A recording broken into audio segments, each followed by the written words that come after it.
सबसे बड़ा चैलेंज उस टाइम पर था कि 180 क्वेश्चंस को 180 मिनट्स में अटेम्प्ट करना विद उसी टाइम में ओएमआर शीट को फिल करना। कि आपके दिमाग में ये चीज क्लियर होनी चाहिए that this should be the safe score जो आपको अचीव करना है, अदरवाइज आपको आपका एक्सपेक्टेड गवर्नमेंट कॉलेज नहीं मिल सकता है। वो सब बच्चे जो 600 से ऊपर हैं, 600 से ऊपर और आप मान के चलो 630-35 से नीचे, वो वाला जो मार्जिन है मार्क्स वाला बेटा वो बहुत ज्यादा हाई होने वाला है इस साल। Hi students, welcome to doctor ज़ेडा 24/7। Myself Harshpreet Kaur, your physics educator. सो यार एनटीए ने तो बम फोड़ दिया है, बोला है कि यार अपना प्री कोविड टाइम वाला पैटर्न आ गया है और बच्चों का ये मानना है कि यार कोविड से पहले वाले टाइम पर ना पेपर ज़्यादा डिफिकल्ट आते थे। यार आप एक बार पेपर खोलकर तो देखिए, एक्चुअली में अगर आप पेपर खोलकर देखेंगे ना तो difficulty level was from easy to moderate only. But सबसे बड़ा चैलेंज उस टाइम पर क्या था? सबसे बड़ा चैलेंज उस टाइम पर था कि 180 क्वेश्चंस को 180 मिनट्स में अटेम्प्ट करना विद उसी टाइम में ओएमआर शीट को फिल करना। तो ये सबसे बड़ा चैलेंज था जो रिमूव कर दिया गया था। 20 मिनट एक्सटेंड कर दिए गए थे, सेक्शन बी दे दिया गया था, चॉइस दे दी गई थी। 720 वाले बच्चों का नंबर आंकड़ा बढ़ता ही चला गया था। 2024 में बहुत सारी चीजें हुई, मैं दोबारा से उस चीज में आपको है ना रिवाइव नहीं करवाना चाहती हूँ, याद नहीं करवाना चाहती हूँ, बिकॉज एक बुरा टाइम था वो, है ना, एक ऐसा टाइम था जिसको हम दोबारा से वापस नहीं लेकर आना चाहते। आगे की तरफ मूव फॉरवर्ड करते हैं बेटा जी। Myself Harshpreet Kaur, your physics educator, and I wanted to make sure that कि आपके दिमाग में ये चीज क्लियर होनी चाहिए that this should be the safe score जो आपको अचीव करना है, अदरवाइज आपको आपका एक्सपेक्टेड गवर्नमेंट कॉलेज नहीं मिल सकता है। अब क्या क्या फैक्टर्स हैं जिनके कारण कट ऑफ जो है उसमें फर्क देखने को मिलेगा?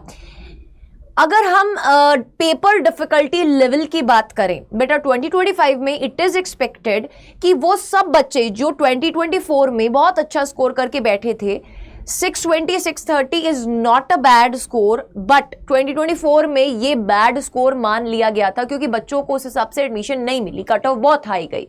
अब वो जितने भी बच्चे हैं अगर वो इस साल भी पेपर दे रहे हैं तो आप मान के चलिए कि इस बार वो सब बच्चे जो 600 से ऊपर हैं, 600 से ऊपर और आप मान के चलो 630-35 से नीचे, वो वाला जो मार्जिन है मार्क्स वाला बेटा वो बहुत ज्यादा हाई होने वाला है इस साल। सो आपका कंपटीशन बहुत हाई होने वाला है। बट वेट, आप अपने आप को अंडर एस्टिमेट क्यों कर रहे हो? आपने भी तो जी जान लगाकर मेहनत करी है ना यार। बोलो, सच बताना मन पे हाथ रख के, क्या आपने मेहनत करी है? क्या आप मेहनत कर रहे हैं अपने गोल को अचीव करने के लिए? अंदर से अगर आवाज आ रही है नहीं अभी और मेहनत करने की जरूरत है तो दिन रात एक कर दीजिए, बिकॉज अब गिना चुना टाइम रह गया है। बोर्ड एग्जाम्स वाले बच्चों को एक डिसएडवांटेज है कि अब 1 महीना 1.5 महीना वो बोर्ड्स में अपनी एनर्जी पुट करेंगे, बट जो बच्चा ड्रॉपर है वो कहीं ना कहीं इसी टाइम में और ज्यादा आगे बढ़ रहा होगा और ज्यादा प्रैक्टिस कर रहा होगा। बट उसको प्रैक्टिस किस हिसाब से करनी है? उसको प्रैक्टिस करनी है 2018, 17, 16 के जैसे पेपर आते थे उस टाइप के क्वेश्चंस की प्रैक्टिस करनी है। एंड फॉर दैट हम ऑलरेडी बेटा मॉक टेस्ट आपके चला रहे हैं, बट आप उसमें रिस्पॉन्स दीजिए, आप डेली बेसिस में उसमें लाइव जुड़िए बेटा। रिकॉर्डेड में मॉक टेस्ट नहीं देना है, लाइव में जुड़कर उसको अटेम्प्ट कीजिए, क्वेश्चन सॉल्व कीजिए, तभी आपको कॉन्फिडेंस आएगा। दूसरी बात यह कि जो 2025 का पेपर लेवल है दैट इज एक्सपेक्टेड कि वो मॉडरेट टू टफ की तरफ जा सकता है। रीजन बीइंग 2024 की कट ऑफ हाई गई थी तो उसको डाउन करने के लिए 720 में से 720 जिनके आ रहे थे उस आंकड़े को कम करने के लिए ऑलरेडी ये एक स्टेप उठा लिया गया है एनटीए के द्वारा कि सेक्शन बी को रिमूव कर लिया गया। अब इट्स अ बिग चैलेंज कि 180 मिनट में बच्चा फिजिकल, केमिस्ट्री, फिजिक्स इन सब के न्यूमेरिकल्स के साथ जूझता ओएमआर शीट को भी उसी टाइम ड्यूरेशन में फिल कर रहा होगा। सो आपको अपना इस टाइम पर टाइम मैनेजमेंट के ऊपर बहुत ज्यादा वर्क करना पड़ेगा। आप जब मॉक टेस्ट देने बैठ रहे हैं तो आप इस चीज को प्रैक्टिस में लेकर आइए कि बायोलॉजी आपको 1 घंटे के अंदर वाइंड अप करनी ही पड़ेगी बेटा, अदरवाइज आपका पेपर छूट जाएगा। अदरवाइज आपको ऐसा लगेगा यार ये क्वेश्चन आता था बट इस तक पहुंचने का टाइम ही नहीं मिला, वक्त ही नहीं मिला। 2 घंटे के अंदर अंदर आपको फिजिक्स और केमिस्ट्री को वाइंड अप करना पड़ेगा। अब उसी 2 घंटे में ओएमआर शीट भी तो फिल करनी है। तो मैं आपको ये सजेशन दूंगी कि प्लीज लास्ट तक आप अपनी ओएमआर शीट को भरने के लिए मत छोड़िए। बहुत पैनिक होता है, हर बार बच्चा गलत फिल करता है, एक क्वेश्चन आपने गलत फिल कर दिया तो आगे वाली सारी लाइन गलत हो जाएगी। तो what you have to do is कि आप बायोलॉजी कंप्लीट करने के बाद 5 मिनट का टाइम लगाइए, आप बायोलॉजी वाला सेक्शन जो है बेटा उसके जूलॉजी वाले पोर्शन को फिल कर दीजिए। अगर आपने बॉटनी कंप्लीट कर लिया है, बॉटनी वाले सेक्शन को फिल कर लीजिए। प्लीज दोबारा से बोलूंगी कि ध्यान से फिल कीजिएगा, एक भी अगर गलत हो जाएगा तो पूरी लाइन आगे गलत हो जाएगी और दोबारा नई OMR शीट नहीं मिलती है बेटा। आपके रोल नंबर के साथ अटैच्ड OMR शीट आती है, नई OMR शीट नहीं मिलती है। सो OMR को फिल करना इज अ बिग चैलेंज। सो अभी जो मॉक टेस्ट दे रहे हो उसमें OMR के ऊपर फिल करके ही दो, ठीक है, उसमें OMR के ऊपर फिल करके ही दो, राइट। नेक्स्ट अगर मैं बात करूं बेटा, आपके पास नंबर ऑफ सीट्स बढ़ रही हैं फॉर श्योर, इसके बारे में बातचीत हो रही है।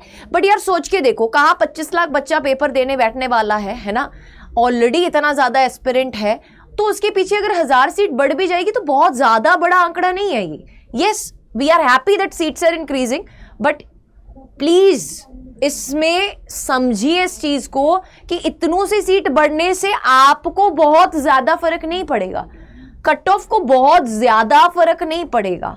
जो आप सोच रहे हो कि कट ऑफ भी अब कम हो जाएगी, एक ये फैक्टर है जिससे कट ऑफ कम हो जाए, ये फैक्टर है जिससे कट ऑफ कम हो जाए, yes of course cut off will be reduced as comparative to 2024, इस बात से मैं डिनाई नहीं कर रही हूं।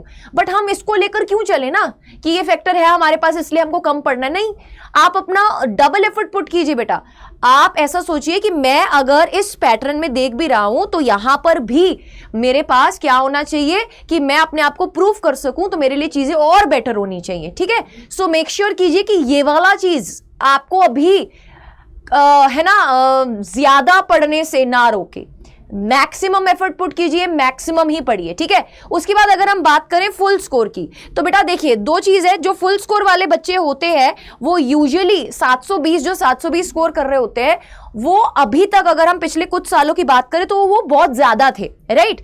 वो क्यों ज्यादा थे, एक तो 3 घंटे 20 मिनट का टाइम मिल रहा था, राइट, और उसमें भी अगर हम बात करें सेक्शन बी एक चॉइस था, तो जो बच्चे फुल सिलेबस नहीं करके जाते थे उनके लिए कहीं ना कहीं एक एडवांटेज होता था कि चॉइस मिल जाएगा। पर बेटा अब आपको एक चीज और समझ के चलना है कि आपको पढ़ के सब जाना पड़ेगा अगर अच्छा स्कोर करना चाहते हो आप, ठीक है।